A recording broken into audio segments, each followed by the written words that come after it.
काम वारो जो दीने वारा मीर जीअं जो आया ॾिठो ए सलमान जियो आका अॼु ईद जो ॾींहुं हा खिलण ऐं ख़ुशि थियण जो ॾींहुं हा छाजे करे गमगीन अर्ज़ कई या रसूल अल्लाह हर को पंहिंजे माइटनि मिटनि सां ईद मिली रहियो आहे अॼु मूंखे मुंहिंजा पुनल परवाना यादि आया हैं अबाणा यादि आया हैं मिट माइट यादि आया हुजूर भागुड़ भरे फरमायो सलमान जहीं जो बियो मिट नागे तेजो मां मुस्तफा जो आया सगोरो मोहम्मद मुझो सदा कुर्बदार आ बुरन सां भलायूं न जो इडू बुरदबार आ कॾहिं त अर्श मुअल्ला ते ॾिस घोट घड़ियूं पियो घारे कॾहिं त हेठ हलीमा जूं वरी चाग बकरियूं चारे ओ तुझे मुझे दिलबर जो खुदा तलबगार आ वरन सां भलायूं न जो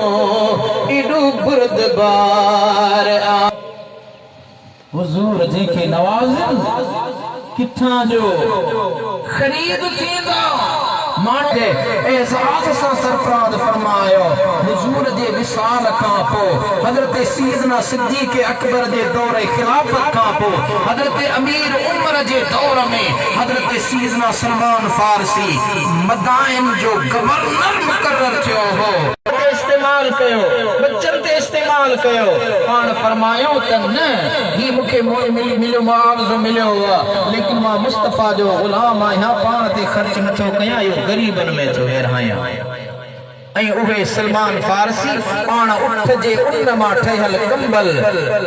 रात जो ढकींदा हुआ ॾींहं जो वेढ़े हलंदा हुआ ऐं उहे सलमान फारसी जेके हमें अव्हां ही एॾो करो बार खणी केॾां पिया वञो त हुन मालिक जंहिं सूफ़ खणाया हुआ ॾकण लॻो परेशान थी वियो हा ही त मुंहिंजा कावड़िया न नाराज़ न थिया बल्कि फरमायो मूं वाइदो कयो हो तोखे दर ताईं खणाए हलंदुसि हल जेसी तुंहिंजो दरवाज़ो न ईंदो तेसियां ही ॿार न लाइ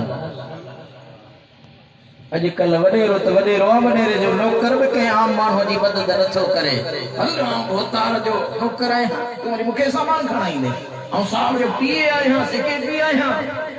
लेकिन मदीने वारे मीर जी तरबियत निहारियो हुजूर जे गुलामन जी तरबियत छा हुई शान छा हो मकाम छा हो मदाइन जी गवर्नरी जे दौरान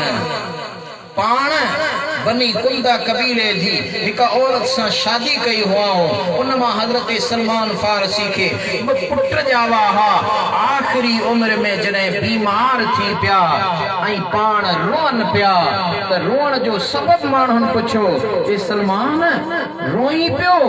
पाण फरमायो त न मौत जे डप खां थो रोआं न दुनिया जे हिर्स खां त वक़्त जो गवर्नर रही करे माल न मेड़े सघियुसि कुझु हासिल न करे सघियुसि न मौत जे डप खां थो रोआं बल्कि इन जे करे जो मुंहिंजे आका मदीने वारे मीर फरमायो हो ए सलमान जॾहिं क़यामत जे ॾिहाड़े तूं मूंसां मिलण घुरी मूंखे ॾिसण घुरी त दुनिया खां अहिड़ी तरह दूर रहिजां ईअं मूंसां मिलजां जीअं मां मुस्तफा करीम हिन दुनिया तां वञी रहियो आहियां इन जे करे मूं वटि कुछ असबाब आहे इहो हालांकि हज़रत सैयदना सलमान फारसी वटि सिर्फ़ हिकिड़ो प्यालो हो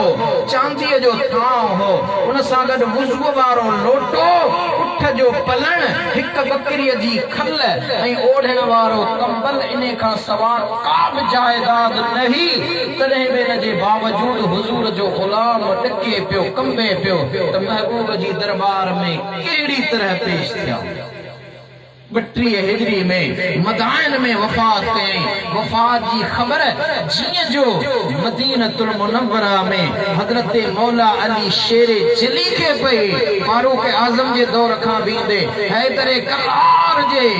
उन ज़िंदगी वारे मरहले में मौला अली जने बुधो तो सलमान हिन दुनिया तो विसाल फरमाए वियो आहे। हुजूर त हजरत सलमान के पंहिंजो अहल बैत कयो हो न, पंहिंजो करीब बनायो हो। हजरत हैदर करार रातों रात मदीने मां आया। हजरत सलमान फारसी रज़ी अल्लाह तआला अन्हु जो गुस्ल भी करायो हो तो उन सां गॾो गॾु कफन ढकाए नमाज़ जनाज़ा बि हैदर करार पढ़ाई। 350 साल जी उम्र में हजरत सैयदना सलमान फारसी रज़ी अल्लाह तआला अन्हु हिन दुनिया तां रहलत फरमाए। तो दोस्ताने गिरामी मुझे महबूब जे गुलामी में जेके अची विया उहे रंग में रची विया, हिते हुते तकलीफुन खां बची विया। इहो ई इश्क मुस्तफा आगे जही इश्क मुस्तफा जी अवां महफिल सजाए हिन घोट के मोड़ बधाया। यकीनन असा इन महफिल में आया आहियूं तो ये महफिल भी का आम महफिल ना है। मुस्तफा करीम सल्लल्लाहु अलैहि वसल्लम जे शान जी महफिल ला, मान जी महफिल ला। तो उन शान ते शान वारी महफिल जे चेबो